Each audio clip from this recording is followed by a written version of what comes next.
नमस्कार आपण समस्त को मो चैनल को स्वागत। होप कि आपण समस्ते भलरे थिबे।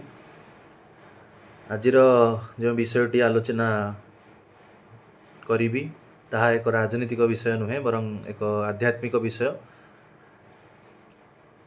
आपण समस्ते जानी थिबे जे बहुत सारा डिग्री रही जेपरि कि ग्रेजुएशन पीजी तापरे आमर रही पीएचडी एमफिल कि बहुत सारा डिग्रीज रही। बहुत लोक निजक एजुकेटेड भी कहती ए डिग्रीज पाई सारी निजक एजुकेटेड मानती। एटा सत कथा जे एजुकेशन सब जिनसर दरकार। एटलिस्ट ए मटेरियलिस्टिक वर्ल्ड विषय जानापी हेले आपन को किछि ना किछि डिग्री हासिल करिया पड़ो। निजर किछि परिचय सृष्टि करने हेले एटलिस्ट ग्रेजुएशन आजिकल तो करने को पड़ुछि।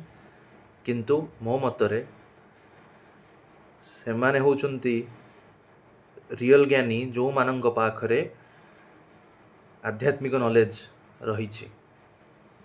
रियल ज्ञानी होचंती सेही माने जहाँ पाखरे स्पिरिचुअल ज्ञान रही। भगवान को जो माने ठीक से जानी परछंती, भगवान को विषय अध्ययन करिसंती, भगवान को जो पुस्तक सब रही जमती कि भगवत गीता हला, भगवत पुराण हला, ये सब जी अध्ययन करछि मो मतरे से माने भी होचंती श्रेष्ठ ज्ञानी बा से मानु श्रेष्ठ धरा जाई पारिबो। बिकॉज ए मटेरियलिस्टिक वर्ल्ड उपरे आहुरी गोटे वर्ल्ड अच्छी जोटा कि होछि स्पिरिचुअल वर्ल्ड, जोटा कि जो माने स्पिरिचुअल ज्ञान लाइन रे थिबे, स्पिरिचुअल ज्ञान आहरण करथिबे से माने ही तार इंपोर्टेंस बुझी परिबे। जो पर्यंत आपण से लाइन को आसी नांती कि स्पिरिचुअल ज्ञान किछि आहरण करि नांती से पर्यंत आपण तार महत्व बुझी परिबेनी। We can say that it is an unseen world जोटा कि हम देखि परिबानी केबे, बट हम स्पिरिचुअलिटी माध्यम हम ताको फील करि परिबा।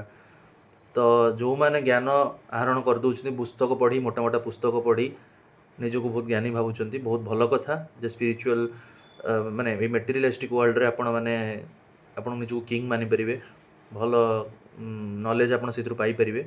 बट मु ता सहित आपण समस्त को अनुरोध करिवि जे किछि ना किछि स्पिरिचुअल ज्ञान आपण माने आहरण करबा निहाती दरकार। समस्त को एटलिस्ट लाइफ रे गोटे थरो भगवत गीता पढ़िवा निहाती दरकार। मु निजे जेबेठु गीता पढ़िया स्टार्ट करी आज भितर एतिक टाइम भितर निजे फील करि परछि गीतार महात्म्य, गीतार कौन इम्पोर्टेंस तुम लाइफ रे। खाली भावंतुनि जे गीता पढ़ी माने मु सन्यासी हो जीवी कि खाली ठाकुर राह को पढ़ी सेटा नहीं। गीता आपन को लाइफ रो प्रति मोमेंट रे प्रति स्टेप रे आपन हेल्प करिवो, नॉलेज दबो। और दुनिया रे लाइफ रो इम्पोर्टेंस कौन, ए माने ह्यूमन बीइंग कौन पे जन्म पाई, कौन कर्म रही, केमती करिया पड़े सब आपन से जानि परिबे।